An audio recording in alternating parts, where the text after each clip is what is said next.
प्यारे विद्यार्थियों, आज के लेक्चर में हम संगठन के सिद्धांत अध्याय का अध्ययन करेंगे।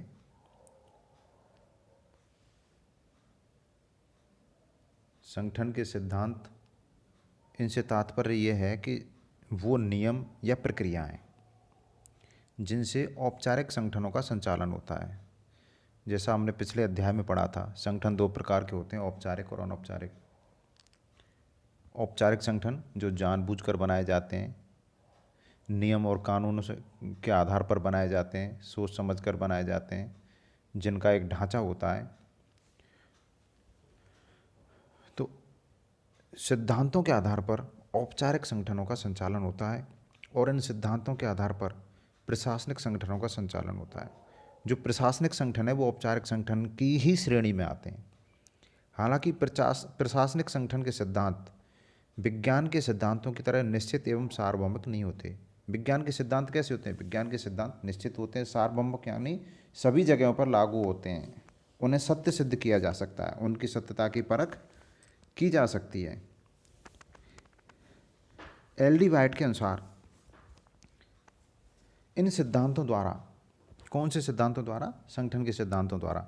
एल.डी. वाइट के अनुसार इन सिद्धांतों के द्वारा आचरण के वे नियम सुझाए गए हैं जो विस्तृत अनुभव के कारण मान्य से हो गए हैं। यानी जो संगठन के सिद्धांत हैं ये एक लंबे अनुभव के बाद मान्य हो गए हैं। हेनरी फ्योल ने इन सिद्धांतों को ऐसा सत्य मान लिया है जो सिद्ध माने जा सकते हैं और जिन पर विश्वास किया जा सकता है।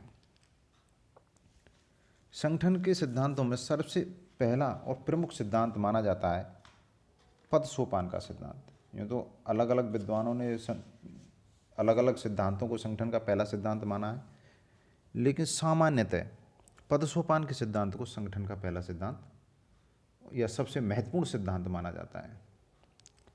पद सोपान का तात्पर्य होता है सत्ता की श्रेणियों की निम्नतम से उच्चतम तक एक व्यवस्था।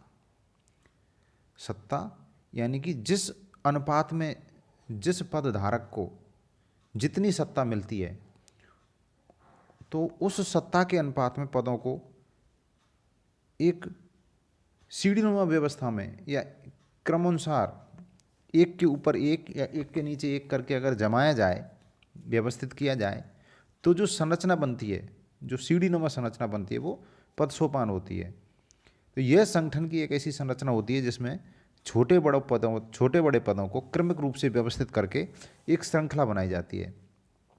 हेनरी फ्योल ने इसे स्केलर श्रृंखला कहा और उर्बिक या मोनेरेले ने इसे स्केलर प्रक्रिया की संज्ञा दी। स्केलर श्रृंखला का आशय होता है की सत्ता की मात्रा में दायित्वों का श्रेणीकरण करना। स्केलर शब्द स्केल से उत्पन्न हुआ है, जिसका अर्थ होता है ऊर्ध्व विभेदन। पद सोपान का अर्थ निम्न स्तर पर उच्च स्तर का शासन होता है। पद सोपान एक पिरामिड आकार की संरचना होती है। जैसे पिरामिड होता है, ऊपर से नुकीला और नीचे चौड़ा होता चला जाता है, उसी प्रकार पद सोपान की संरचना में ऊपर की ओर जाने पर पदों की संख्या घटती चली जाती है और नीचे के स्तर की ओर आते आते पदों की संख्या किसी एक स्तर पर बढ़ती हुई चली जाती है। मूने ने पद सोपान को एक सार्वभौमिक प्रघटना बताया है। उर्विक ने कहा है पद सोपान संगठन में स्केलर प्रक्रिया जैसी है।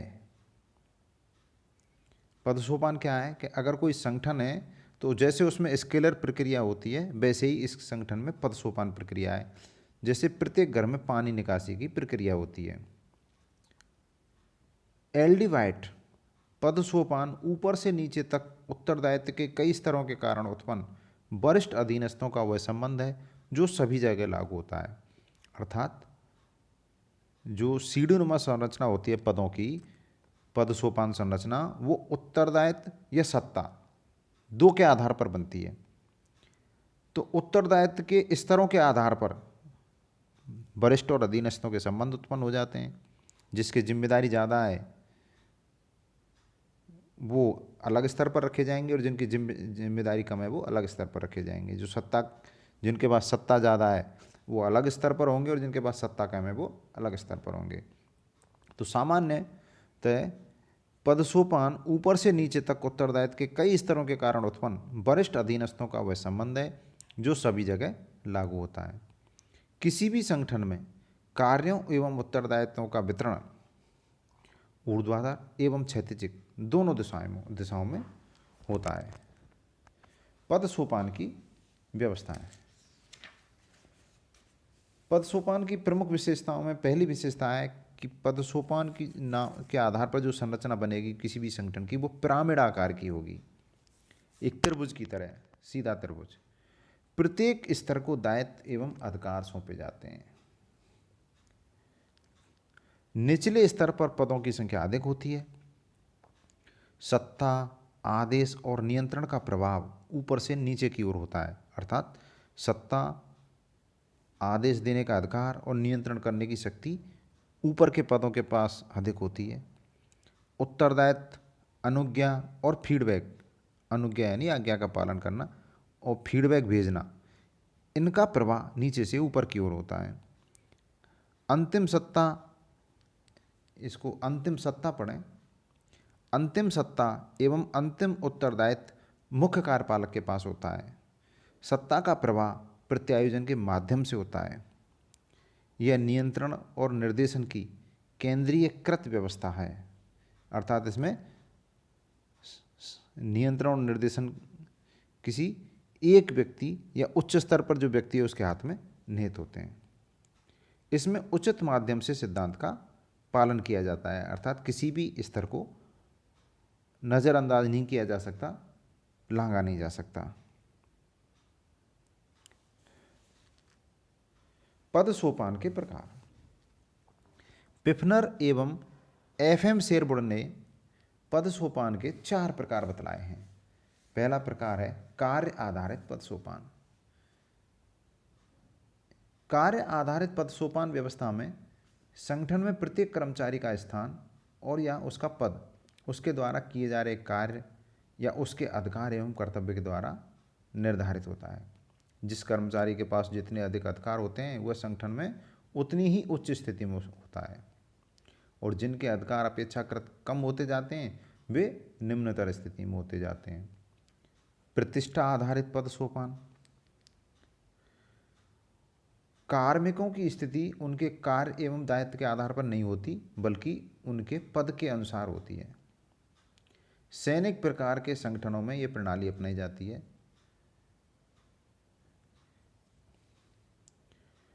प्रतिष्ठा आधारित पद सोपान को रैंक वेस्ट हायरार्की सिस्टम भी बोलते हैं। इसमें जिसकी रैंक ज़्यादा ऊंची होती है वो उच्च पद पर होता है, जिसकी रैंक छोटी होती है वो निम्न पद पर होता है। कौशल आधारित पद सोपान। कर्मचारी की योग्यता और दक्षता पर इस व्यवस्था में ज़्यादा बल दिया जाता है।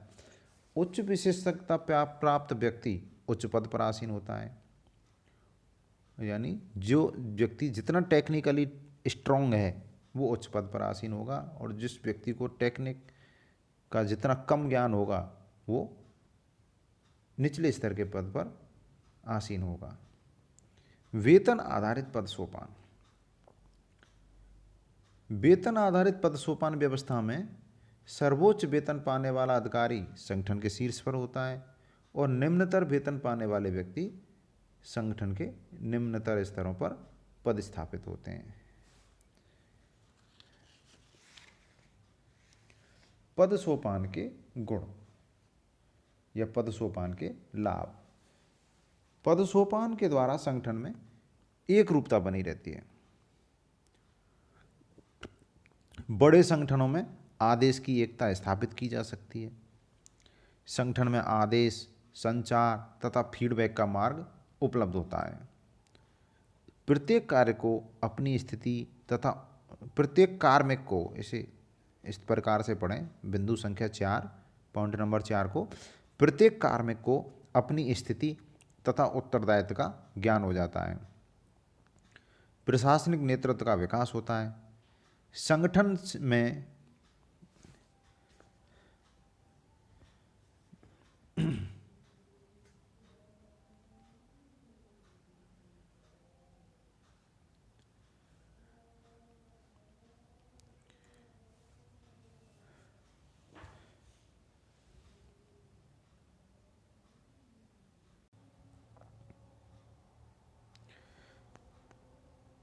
6 नंबर पॉइंट है, संगठन में उद्देश्य की एकता स्थापित होती है। संगठन में निर्णय प्रणाली सुनियोजित हो जाती है। उचित माध्यम से प्रक्रिया के पालन के कारण शॉर्टकट की गलत परंपरा विकसित नहीं हो पाती। यह संगठन को संचार स्तर उपलब्ध कराता है।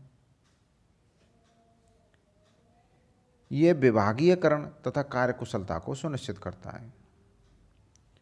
पद सोपान के दोष या अवगुण। संगठन में उच्च अधिकारी एवं अधीनस्थ के संबंध पैदा हो जाते हैं, अर्थात जो उच्च पदों पर होते हैं वो अपने आप को उच्च समझते हैं, उच्च, और जो निम्नतर पदों पर होते हैं उनको अधीनस्थ समझा जाता है। लाल फीताशाही को बढ़ावा मिलता है। नवाचार और परिवर्तन को हतोत्साहित करता है। संगठन में स्तरीकरण को बढ़ावा देता है। जो पदों के स्तर होते हैं, अधिकार और उत्तरदायित्व के आधार पर जो स्तर बन जाते हैं, इससे स्तरीकरण को बढ़ावा मिलता है। यह एक प्रकार का कार्मिक जातिवाद है। उचित माध्यम से विधि का पालन करने से कार्य में विलंब होता है। सत्ता का प्रभाव, इसको प्रभाव पढ़ें, फ्लो। सत्ता का प्रवाह ऊपर से नीचे होने के कारण निचले स्तरों पर पहलपन की भावना बाधित होती है। एक एक स्तर को तय करने के कारण कार्य में देरी होती है। एक एक स्तर यानी प्रत्येक स्तर को, हर एक स्तर को तय करने के कारण कार्य में देरी होती है। पद सोपान के दोषों का समाधान। पद सोपान के दोषों का समाधान करने के दो तरीके हैं। स्तर लांघकर, यानी कि किसी स्तर को जंप कर दिया जाए, लेवल जंपिंग भी बोलते हैं इसे, और इसे बाईपास मेथड भी बोलते हैं। दूसरा तरीका है सेतु बांधकर या gang Planck system. Level jumping में कोई कर्मचारी एक या अधिक स्तरों का उल्लंघन करके सीधे उच्च अधिकारी से संपर्क स्थापित कर सकता है, और जो बीच में जो पद स्तर हैं वो छोड़े जा सकते हैं। इसमें सबसे महत्वपूर्ण बात यह है कि जो स्तर बीच में छोड़े गए हैं उन्हें पहले या बाद में सूचित जरूर कर दिया जाना चाहिए। मान लीजिए कोई एक अधिकारी है और उसके नीचे जो कर्मचारी हैं, अब कोई उसके नीचे 5वें नंबर का कर्मचारी अगर अधिकारी से डायरेक्ट मिलना चाहता है तो वह कर्मचारी अपने ऊपर के 3 या 4 जो स्तर हैं उनको भरोसे में लेकर के मैं अपने उच्च अधिकारी से इस बिंदु पर बात करना चाहता हूँ, सलाह या परामर्श लेना चाहता हूँ, उनको अपने भरोसे में लेके उच्च अधिकारी से डायरेक्ट मिल ले। तो एक एक स्तर से जो स्तर बाई स्तर जो काम होता, जिनमें बहुत अधिक समय लगता, वो अब जल्दी हो जाएगा। उसे प्रत्येक स्तर पर समय व्यतीत करने की जरूरत नहीं है। सेतु बांधकर, सेतु बांधने के लिए संगठन में 2 समान स्तर के कार्मिकों को जब आपस में संवाद करना हो,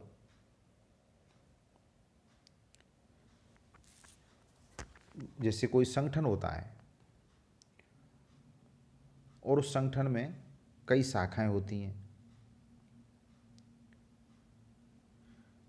एक शाखा का कर्मचारी उसी संगठन की दूसरी शाखा के कर्मचारी से अगर कोई पत्र व्यवहार करना चाहता है, परामर्श करना चाहता है, कोई मैसेज भेजना चाहता है, तो उसे उचित माध्यम से विधि के द्वारा पहले उस अपनी जो पद सोपान श्रृंखला है उसमें वो पद उच्च अधिकारी तक जाएगा, फिर वहाँ से फिर दूसरी श्रृंखला में पद सोपान के स्तरों को तय करते हुए उस समस्तरीय कर्मचारी तक आएगा। तो इस समस्या का निराकरण करने के लिए हेनरी फ्योल ने एक सिस्टम दिया था जिसका नाम है गैंग प्लांक।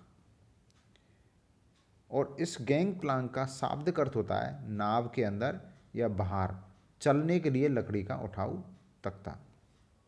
गैंग प्लांक द्वारा समस्तरीय संचार को संभव बनाया जाता है, यानी कि 2 ऐसे कर्मचारी जो अलग अलग शाखाओं में हैं लेकिन उनका स्तर समान है, वो आपस में सलाह ले सकते हैं, परामर्श दे सकते हैं या कोई आपसी विचार विमर्श कर सकते हैं। तरीका इनका भी वही है, इनको अपने उच्च अधिकारियों को पहले भरोसे में लेना होगा। यह त्वरित कार्रवाई के लिए उठाया जाने वाला कदम है।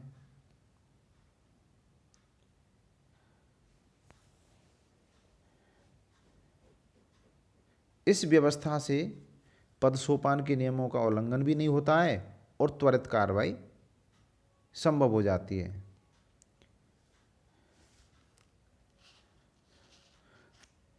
पदसोपान व्यवस्था के बारे में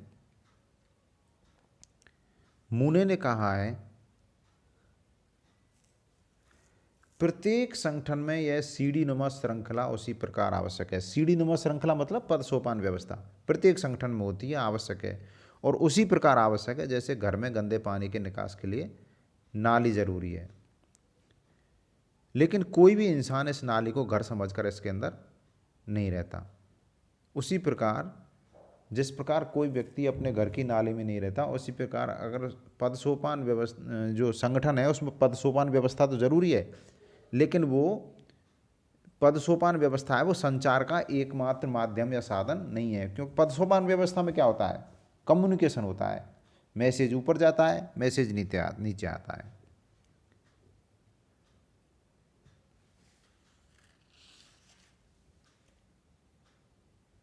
इस प्रकार पदसोपान व्यवस्था के जो दोष हैं इनको इन दो विधियों द्वारा दूर किया जा सकता है और पदसोपान व्यवस्था संगठन में अधिकार और दायित्व का स्तर निश्चित करने का एक महत्वपूर्ण सिद्धांत है। धन्यवाद।